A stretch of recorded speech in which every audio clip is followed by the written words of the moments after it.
제1장 잃어버린 기억 5회 소년과 산왕과의 싸움은 본격적으로 진행되었는데 산왕은 어른 두 사람 높이에 있는 소년 수혁에게 달려들어 앞발로 홱힌다. 그런데 산왕의 생각으로 소년 수혁이 자신의 발로 차여 피가 낭자하면 아둥그러져야 하는데 공중에서 내려앉은 산왕의 발, 수혁의 후려갈긴 발이 조금 이상하다. 산왕은 공중에서 내려앉으며 잘못되었는가? 발이 부러진 듯하고 발톱은 죄다 어디로 출장을 갔는지 보이지 않고 모두 뽑혀 그 자리에서 피가 흘러나오고 있는 것이 아닌가?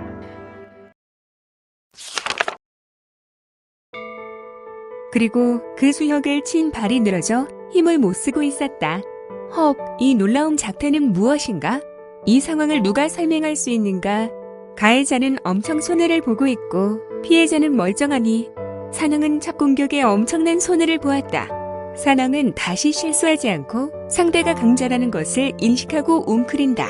또한 바로 포효하며 달려들어 신속하게 입을 열어 수혁의 머리를 집어삼킨다. 이런 소년 수혁은 그냥 가만히 서 있었다. 어찌된 현실인지 상황이 파악되지 않는다. 소년 수혁의 머리는 산왕의 입속에 있지만 산왕은 씻고 싶어도 수혁이 씹히지 않는다.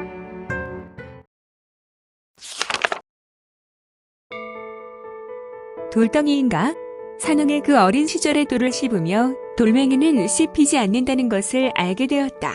그래서 성장하며 돌들이 아닌 동물들을 맛보고 씻고 삼키며 여생을 보냈건만 산중대왕 산왕은 아직 상황이 파악되지 않았다. 산왕은 눈의 고통으로 찔끔거리며 자신의 어린 시절 돌멩이를 씹었던 기억을 하게 되었다. 소년 수혁의 머리, 목, 어깨 모두 씹히지 않고 돌멩이보다 더 단단하다는 것을 급히 깨달았다.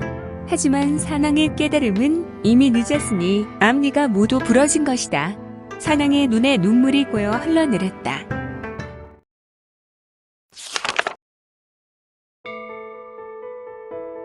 수혁은 이제 머리를 태어나게 슥 하고 빼며 산왕에게 이야기하고 손을 산왕의 정수리 백회알을 가져간다. 산왕아, 상대를 파악하지 않고 덤비면 그동안 내가 하였던 것처럼 너도 죽게 되는 것이다. 너도 강자로 약자에게 응징하였던 것처럼 말이다. 수혁은 이런 말을 하며 오른손 검지로 산왕의 백회혈을 지그시 찍어 누르며 기를 흘려보낸다. 그의 손가락은 바위벽에 손가락을 넣었던 신기가 있지 않았나. 픽 피비픽. 소년의 능력으로 산왕은 순간 잠들었다. 바로 죽음의 잠으로 말이다. 산왕의 머리는 쪼그라들었다. 뼈가 부서진 것일까?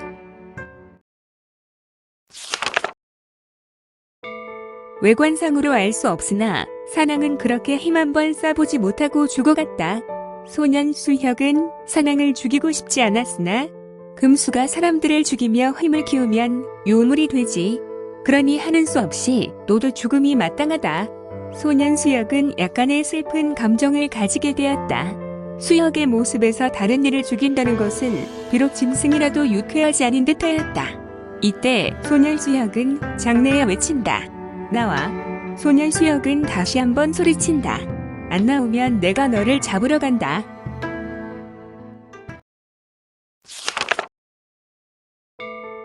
숲속에서 부스럭하는 소리와 함께 쭈그리고 앉아있었던 두 눈동자가 번쩍하고 나타났다. 그리고 그 눈동자는 움직이고 이내 천천히 숲을 헤치며 나오는 한 소년이 있었다. 그는 바로 어린 소년이었다. 이제 기껏해야 8~9사남짓으로 보였다.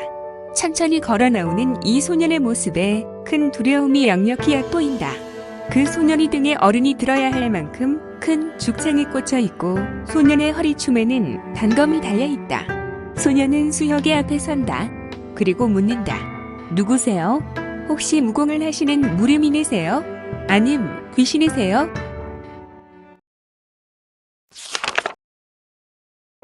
소년에는 수혁이 모습이 인간 같지 않았나 보다. 오히려 소년 수혁은 미소를 짓고 어린 소년에게 묻는다. 그러는 너는 누구니? 어린 소년은 침묵한다. 다만 얼굴에 울상을 짓고 자신보다 한2 자나 큰 소년 수혁을 보고 있다. 어린 소년은 잠시 후 떨리는 목소리로 말한다. 그리고 눈물 한두 방울 떨군다. 저는 이산 아랫동네 어른들을 걸음으로 세시진 거리의 마을에 사는 수동이라는 아이입니다. 지난 겨울 제 아버지는 바로 저기 죽어있는 산왕에게 처참하게도 갈기갈기 찢겨 돌아가셨습니다. 저는 너무나 아버지의 죽음이 분하고 원통해서 마을 어른들께 산왕을 당장 죽여 복수하자고 말하였으나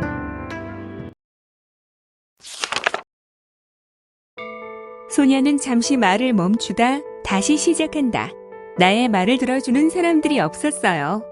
그리고 장가장에 매일 같이 찾아가서 6달 동안 매일같이 찾아가 졸랐죠. 잠시 이야기하는 어린 소녀는 눈물을 떨구며 한숨을 쉬고 다시 이야기를 시작한다. 후. 처음에는 저를 불쌍히 여겨 돈도 주고 먹을 것을 주며 달려서 저를 돌려보냈습니다. 그러나 이제 저는 장가장에 들어갈 수도 없을 뿐 아니라 정문에서 문지기에게 치도곤을 당하기까지 일쑤였습니다. 저는 포기할 수 없었어요. 그래서 한 달 전부터 산왕을 찾아다녔습니다. 복수하기 위해서요. 바로 아버지의 복수를 위해서 말이죠.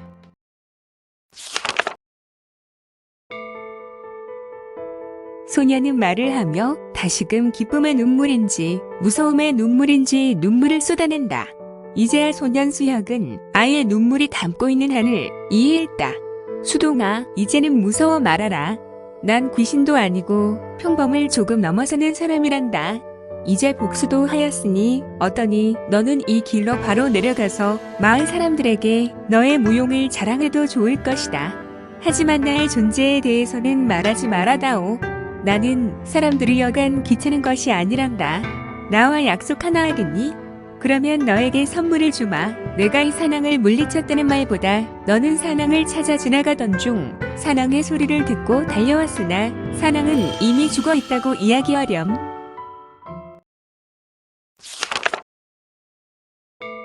수혁은 잠시 소년을 보다가 다시 말한다. 그러면 나는 너에게 산왕의 호랑이 가죽을 내가 선물해주겠다. 수혁은 이런 말을 하며 그는 아주 능숙하게 입부터 뒤집어 가볍게 호랑이 가죽을 벗기는 것이 아닌가? 칼을 사용하는 것이 아니라 손의 완력을 사용하여 너무 얘들 장난처럼 산왕의 가죽을 순식간에 깨끗하게 벗긴 것이다. 헉! 수동은 놀라서 입을 다물 수 없었다. 아버지 사냥꾼을 통하여 동물들의 가죽을 벗기는 것을 종종 보았다. 사냥꾼도 칼을 이용하여 가죽이 찢어지지 않도록 조심히 벗긴다.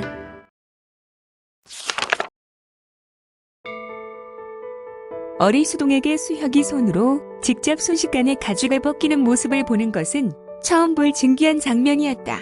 수동은 이러한 모습에 크게 대경하였다. 자, 가죽을 받으렴. 가서 낮 그늘에 가죽을 건조한 곳에서 말리면 산왕의 호피는 어떠한 상처도 없어서 내다 팔면 마을의 제일 큰 고래등과 같은 기와집을 살 것이다. 그리고 산왕의 고기는 산왕이 살아있을 때 사람들과 각종 짐승을 생식하였기에 몹쓸 고기다. 이것을 먹으면 사람의 마음만 흉폭하게 할 뿐이다. 그러니 이것은 태우는 것이 낫겠구나. 소년 수혁은 말을 하며 손가락에서 산매의 진화를 일으키고 산왕의 고기 위에 뿜었다. 불이 활활 타올라 산왕에 타는 누릿한 냄새가 진동하였다. 이내 금세 재가 되었다. 마치 산왕은 번갯불에 맞아 타버린 듯하였는데 이제는 우리가 헤어져야 하겠다. 산왕의 가죽을 선물한 것은 너의 모습 속에 협의와 아버지를 향한 마음과 용기의 힘을 주고 싶어서이며 또한 비밀을 지키리라 얘기해주는 것이다. 너는 비밀을 꼭 지켜주기 부탁한다. 그래주겠니? 소녀는 눈을 껌벅 비며 고개를 연신 끄덕인다. 이 형은 이제 갈 것이다. 수혁은 순간 사려졌다. 땅으로 꺼졌나? 하늘로 솟았나?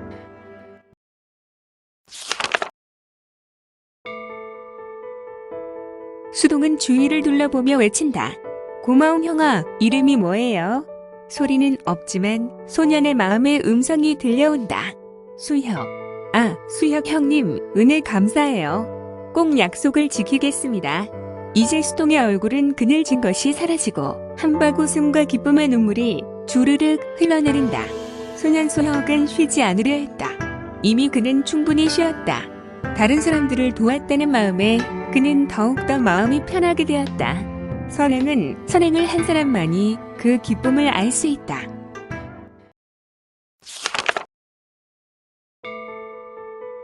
한 번도 다른 사람을 위해 살아보지 않는 사람은 다른 사람을 돕는 의미와 진정한 행복, 포만감 등을 알 수가 없다.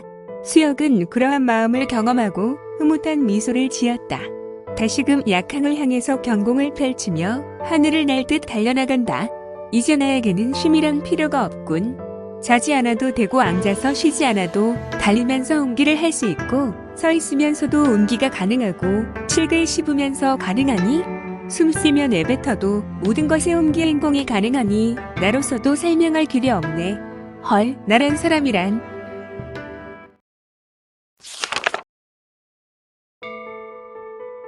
푸른 들판을 만나 풀잎 위를 날듯 날아가는 순식간의 모습이 조상비를 행하는 모습과도 같고 어풍비행을 전개하는 모습과도 같은 소년이 바로 수혁이었다.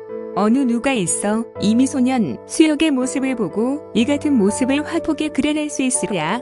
들판에 바람을 맞으며 보기 좋게 질주하는 수혁은 뭐가 그리 급한지 아니면 달리기, 경공, 경주를 하는지 더욱 힘써 속력을 내고 있었다.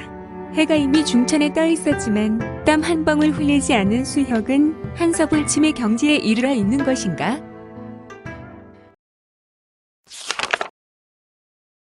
추위도 더위도 이미 그에게는 아무 영향을 미치지 않는 것 같다. 그렇게 오랜 시간 경공을 시행하고 또다시 밤이 되어 달빛을 가르는 모습이 너무도 날쌔게 신법을 전개하여 가만히 서 있는 사람을 스치고 지나쳤다면 그 사람은 바람이 스쳐 지나갔다는 느낌만을 받았으리라. 달빛도 쪼개고 바람도 쪼개는 빠름이라 혀를 내두를 뿐이다. 수혁은 일반인들이라면 전혀 느끼지 못했을 약황의 냄새가 진동하는 것을 코로 맡았다. 정말 그에게는 약황의 냄새가 진해졌다. 이제 목적지가 바로 지척에 있는 것으로 수혁은 알게 되었는데